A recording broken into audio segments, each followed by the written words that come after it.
गोव्याच्या वेशीवर दाखल. पुढच्या 2 ते 3 दिवसात कोकणात धडकणार. हवामान विभागाची माहिती. 15 वर्षांनी मान्सून इतक्या लवकर केरळात दाखल. गेल्या काही दिवसापासून महाराष्ट्रासह देशातील अनेक भागात जोरदार पाऊस कोसळत आहे. अशातच आता सर्वांसाठी एक दिलासादायक आणि मोठी बातमी समोर आली आहे. मान्सून अखेर केरळमध्ये दाखल झाला असल्याची घोषणा भारतीय हवामान खात्याने केली आहे. 8 दिवस आधीच मान्सूनने केरळमध्ये दाखल झाला आहे. दरम्यान हवामान विभागाने दिलेल्या माहितीनुसार मान्सून गोव्याच्या वेशीवर दाखल झाला असून पुढच्या 2 दिवसातच मान्सून महाराष्ट्रात धडकणार असल्याची माहिती भारतीय हवामान विभागाने दिली आहे. मान्सून अखेर केरळमध्ये दाखल झाला असल्याची घोषणा भारतीय हवामान खात्याने केली आहे.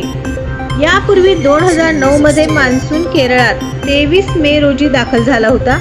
त्यानंतर 15 वर्षांनी मान्सून इतक्या लवकर केरळात दाखल झाला आहे. आता पुढील 2 ते 3 दिवसात मान्सून कोकणात दाखल होण्याची शक्यता वर्तवण्यात येत आहे. कोकणात सध्या जोरदार मान्सून पूर्व पाऊस सुरू आहे, तर मुंबईत 1 जून पासून मान्सून दाखल होण्याची शक्यता वर्तवण्यात येत आहे. केरळ हे मान्सूनचे भारतीय प्रवेशद्वार मानले जाते. केरळात प्रवेश केल्यानंतर नैऋत्य मोसमी वारे अर्थात मान्सून देशभरात आगेकूच करतो.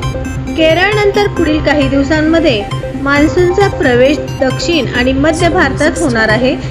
दरम्यान दक्षिण कोकण आणि गोव्याच्या समुद्र किनाऱ्यावर कमी दाबाचा पट्टा निर्माण झाल्याने गेल्या 2 दिवसापासून या भागात प्रचंड पाऊस सुरू आहे. येत्या 36 तासात राज्यातील अनेक भागांमध्ये मुसळधार ते अतिमुसळधार पावसाचा इशारा देण्यात आला आहे. पुढील 4 ते 5 दिवसात कोकणात दाखल होण्याची शक्यता असून मुंबईत 1 जून पर्यंत मान्सून दाखल होण्याची शक्यता आहे. दरम्यान गेल्या काही दिवसापासून राज्याच्या विविध भागात जोरदार पाऊस कोसळत असल्याचे चित्र पाहायला मिळत आहे. काही भागात शेती पिकांना या पावसाचा फटका देखील बसला आहे.